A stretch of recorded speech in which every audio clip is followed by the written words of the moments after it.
What is poppin', yo? Welcome back to another YouTube video. And today we're taking a look at another LEGO Ninjago Dragons Rising magazine. This is issue 130, and it does have a Lloyd figure with it. So let's rip him off the cover here, just to get the figure out of the way. But we will take a look at the build a little bit later, because we always take a look at the figure last. But I just want to get all the pieces out from the box. From the bag actually, before we continue on. That looks like everything. So let's open this bad boy up and see what we got on the inside. We have an advert for LEGO Dreams, and then basically a little informational page about what's in the magazine here. Comic part 1 and part 2. We have some information about Lloyd, how to build his spear down here, and basically who he is from top pro to teacher to a legend. And basically him fighting the Forbidden Five. We have a Moro maze thing here. And then to spot the difference between these guys, a build your own monster, dragon giant, and then here is the magazine. The scanner indicates that the blade is in the crossroads. Let's not waste any time. Fegelin's Antique Emporium? It's a suitable place to hide antique weapons. But also unsafe. The blade could be unknowingly sold to an adverse buyer, or simply stolen.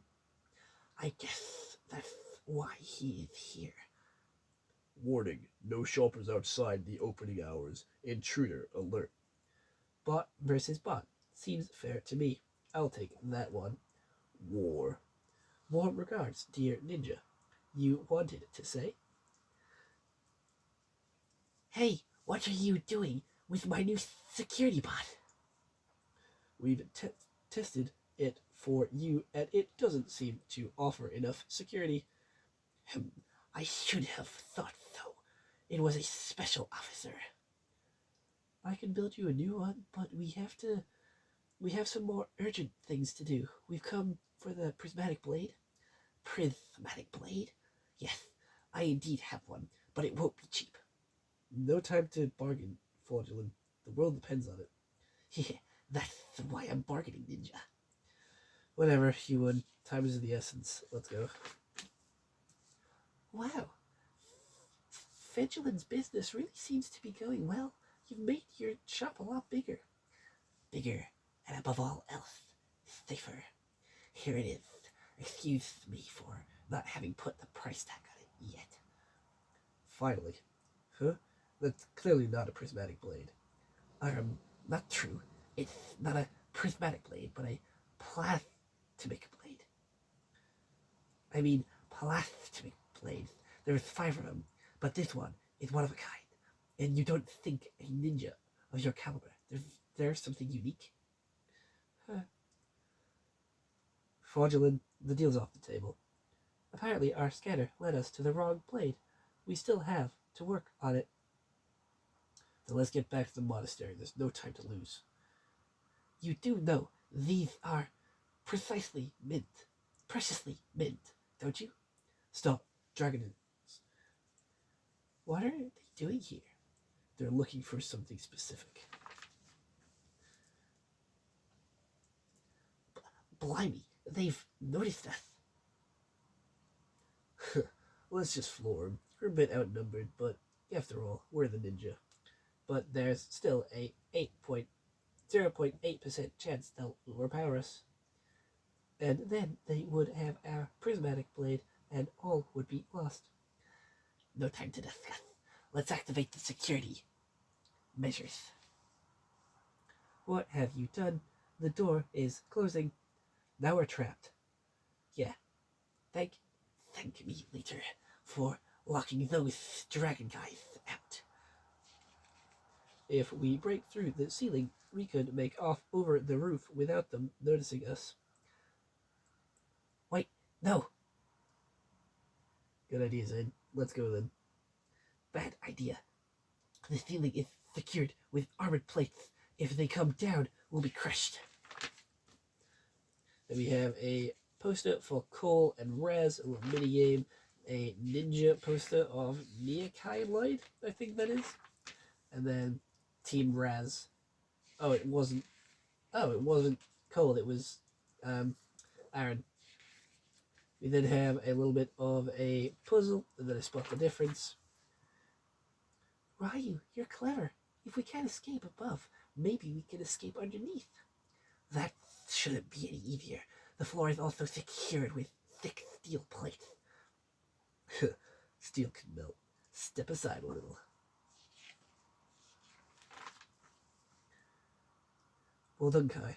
But how are we supposed to get through the earth now? The best way is with a drill.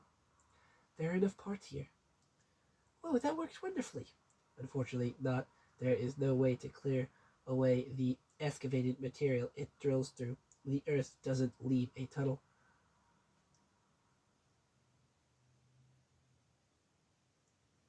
If it's about moving earth, then it's probably my turn. Watch and learn.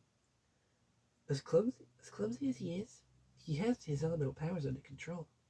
Oh, it works. Oh, if only Cole could see that. We need to hurry before the dragonins break through. If we push further in this direction, we should come out in about 50 meters at the top in front of my shop. Well then. Well, that went like clockwork. Hopefully we've got enough of a head start on those demon dragonites. And I thought we were all doomed just because I dropped his action figure. But then you saved us, all by building us a tunnel. Here, that's why I took this with me for you. Well, the issue of having enough of a head start has also been resolved. And then we have a little bit of a game, which is Chaos in Chaos with Cole and another guy. A little bit of a fact file about the dragons, a little mini game here, and some posters. And then in the next magazine, we have a special Dragonin Warrior, and we have roll-ups, tornado battle, flying awesome spinners. You just cut them up and roll them up. Stick and throw. Alright, so you make a little cylinder and toss it. But let's build the Lloyd figure here. So he has a very similar torso print and leg print to Kai, as well as a sort of headpiece from Prime Empire there, with a little bit of a more angry look on the back, but some still really nice torso printing with a lot of dark green, some gold and light green highlights. Then if we put on his hood, his helmet, his mask, it looks very knight-like with some dragon scales going across the top, a little bit of a mouth guard there, some earpieces, and the tied off bandana at the back there. And he does have a weird special weapon, which I have forgotten how to make. Give me a second. Let's just look at the instructions real quick. It's a pretty simple staff spear looking thing this time around. It's always a simple staff spear looking thing when it comes to Ninjago. It's always the same similar weapon types. Not much really changes with what we get. So here it is. It has the dragon head hilt on the bottom, a light green Nexo Knight sword, and a blade in the middle, and Lloyd just holds it like so, like a gigantic spear. These ninjas and their oversized weapons, I'm telling you, every time we get a Lego Ninjago magazine, we always get the ninja with a random oversized weapon, which doesn't really fit or suit the character. I'm going to be honest. I don't really see them using this style of stuff in the show. I think it's just to increase the piece count. But you can get this Lloyd for very cheap. This magazine only costs £5, and I still think it is very worth it because you get a very cheap figure, a cool little comic book, some more Ninjago lore, and some of the more expensive figures in a cheaper format.